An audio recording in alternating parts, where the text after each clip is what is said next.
Assalamualaikum. My name is Muhammad Rehan Saqib and you are watching Science Facts. Today we will be changing our topic. Today we will be doing an experiment and I will be teaching you how you can make your own slime at your home. Now most people like slime but they don't know how to make one. So I will teach you how you can make a slime at your home. So first we need 2 tablespoons of corn flour. Then we need 1.5 teaspoons of lotion. You can use the lotion of any company you want. And you're also gonna need a little bit of paint or dye. I am using purple paint, but you can use any paint that you want. So now we will add in a little bit of everything.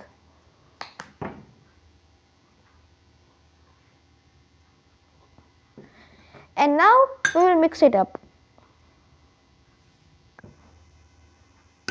And now our slime is almost complete. Now we must rub it with our hands to mix in the color very well. And now let me show you what the slime really looks like.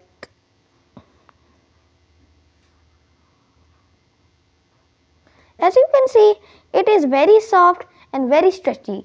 And if you want it to be even softer, you should add in a little more lotion. And if you want it to be lighter, you should add in less lotion. And I hope that you will be able to make this at your home because everyone has these items in their homes. So now, and tell me what the slime looks like in the comments. And until next time, Allah Hafiz.